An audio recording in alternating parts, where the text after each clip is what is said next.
thing I asked you guys to do is to find 3 solutions to each of these equations. Now, last week we learned how to find those solutions by plugging one and solving for the other, right? You pick one, plug it in, and solve for the other one, correct? Right? So what's one thing we plugged in or picked? 2. 2 for what? X. So pick 2 for x. If I put 2 in for x, then we get 12 equals 3 times 2 minus 4 times y, right? Right? What's 3 times 2? 6. So 12 equals 6 minus 4y. What do I do now? Subtract 6 from both sides. So 6 equals negative 4y. Divide by negative 4. So I think this is negative 1.5. Is that true, Josh? Yeah. Okay. Is it okay that I have decimals here? Yes. Yeah, because this problem has no context, right? That's not pizzas. That's not cars being washed, right? That 1.5 is just a number. That's okay. All right? All right, what are some other solutions? 10 for what? 10 for x. What'd you get for y, Long? 4. Yeah? Any other ones? What are the easiest ones? 0. 0. 0 for what? Y or x, right? When we go 0 for x, what do you get for y? Negative 3. When you go 0 for y, what do you get for x? 4. Okay. So those are 4 solutions. Okay. Does that make sense how we got those, guys? Yeah, you're pretty comfortable being able to plug in and solve for the other one? Yeah? Okay, what about down here? What are some solutions? Bruno? Okay, so you did 0 for x, right? So let's solve this one. So 36 equals 6 times 0 plus 2y. Right? What's 6 times 0? I'll take an x. 0.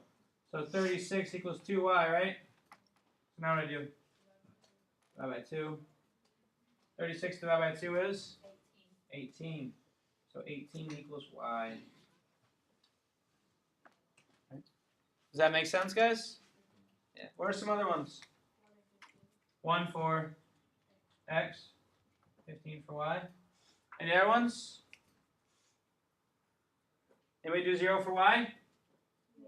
Yeah, what do we get? 6 for x. Okay. Any others? Now, when I find solutions, guys, I'm going to tell you what. The first thing I do is 0 for x and then 0 for y. Because the math is substantially easier. Right? Because when you use 0 for x, it takes the term out, right? So I don't do the subtraction step. I can just do the division. Right? See up here, I had to subtract 6 from both sides, right? Did I have to do that down here? No. Because the 0 took the 6 out. Does that make sense, guys? Are we comfortable finding solutions? You guys want to learn a quicker way? I did not know you were Yeah. Okay. So, find solutions using y equals mx plus b form. That's the title of the lecture today. Unit 1, Lesson 2, Investigation 2, find solutions using graphs. All right. Why would I have graphs and y equals mx plus b? Why would I put those together? What does this make on a graph? Y equals mx plus b. What does that make on a graph? Makes a line, right? A line that has a slope, which is the m, and a b, which is the y-intercept. Okay. Now the m is kind of how x changes as y changes. The y-intercept is where it crosses the y-axis.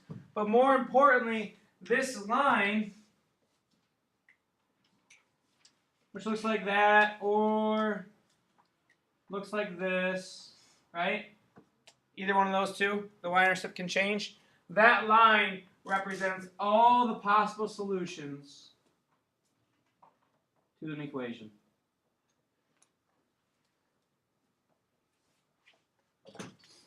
Okay.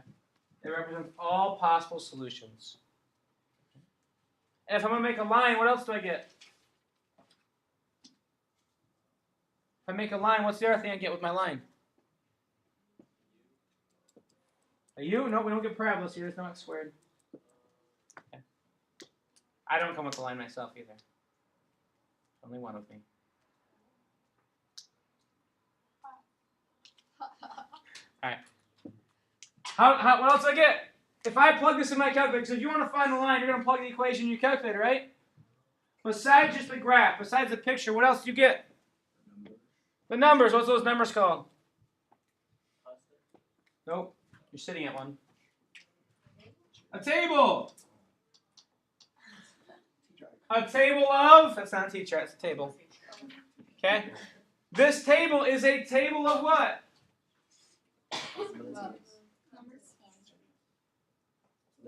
The table of solutions. Isn't this a table of solutions? Yeah.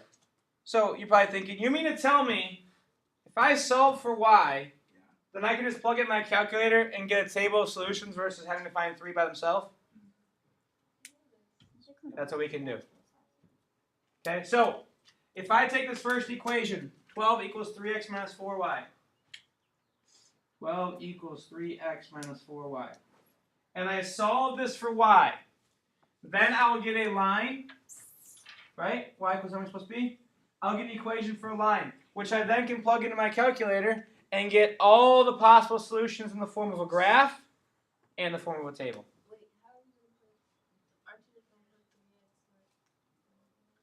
Nope, I'm not going to do 3x minus 4y in my calculator. That won't work.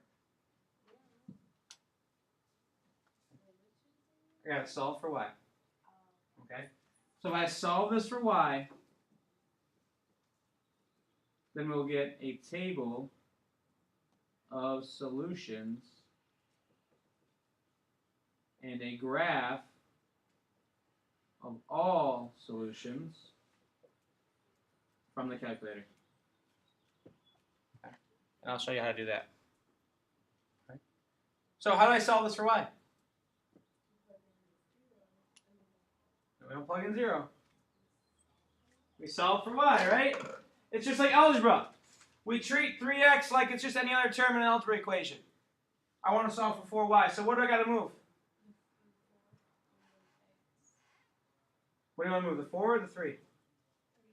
The 3? Okay, because you said the 4 and the x. So I didn't know which one you wanted to move. Okay, so you want to move the 3? How do I move it? Subtract, right? Right, does that make sense? Okay, so now we get 12 minus 3x. Can I write that as 9x? No, why not? Good. The 12 and the 3 don't have the same terms, right? No x, x. We cannot combine them. Now what? I want to solve for y, right? Divide by negative 4. Josh, paying attention? Yeah. Now, when I divide this side by negative 4, do I divide the 12 by negative 4, the 3 by negative 4, both? Both. So what's 12 divided by negative 4? You probably use your calculator for that. 12 divided by negative 4. Make sure you put the negative in. Negative 3, good. You don't have to use your calculator. And what's negative 3 divided by negative 4? Make sure you put the negative in. What is it? 3/4, right? What's 3/4 to the decimal? 0.75. So it changes to a positive because it was a negative, right? So now we've solved for y. But you're probably saying to yourself, how do I put that in my calculator? The y is on the left of my calculator, right? If you guys all hit the y equals button, turn your calculator on and hit the y equals button. Okay? Is the y on the left or on the right? It's on the left, but my y is on my right over here, isn't it? Doesn't matter. What can I do? If we all change sides together, then we keep the same side, the same sign. Okay. So they all switch sides, right? So if they all switch sides, we keep the same sign. So y equals negative 3 plus 0.75x. Plug that in your calculator, please. Okay, I'll grab a calculator and you guys can follow along if you want to. So you get y equals, right? Then you do 3. Oh, thank you. Negative 3 plus 0.75x, right?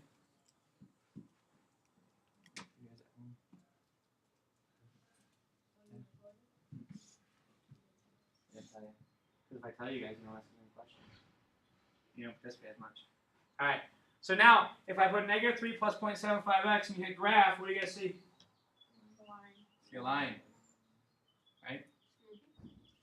That line represents all the possible solutions. That line looks like this. So on your homework when it says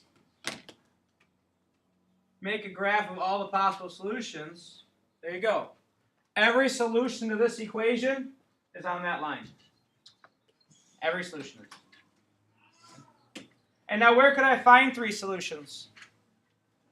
Where do you think? In my table, right? So to get table, you get second graph, right? And you get a table. Looks like that one, right? Everybody got a table? Yeah. Yeah, what's your first term? 0, comma what? -3. What's your second term?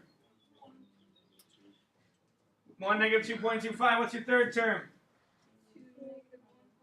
2, -1.5. So there are your 3 solutions. Do they have to be these 3? No. But you can take the first 3 terms out of that table, and those could be your 3 solutions. Right? Does that make sense? Yeah, now let's check to make sure that these 4 solutions are in my table. So is 2, -1.5 in there? Yeah. Is 0, -3 in? Yes. Yeah. Is 4, 0 in there? Yeah. What about 10, 4? Ah, it's 4.5. So maybe 10, 4 was incorrect. Does that make sense? Are there any questions?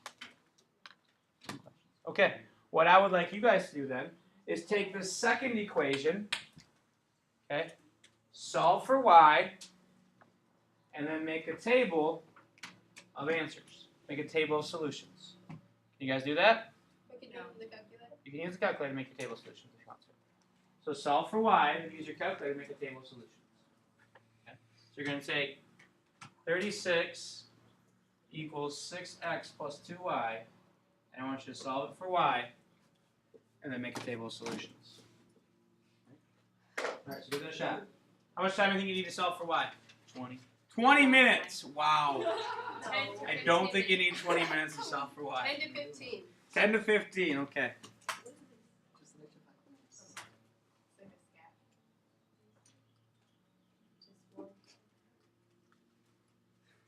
We're just solving for y. Yep, just solving for y.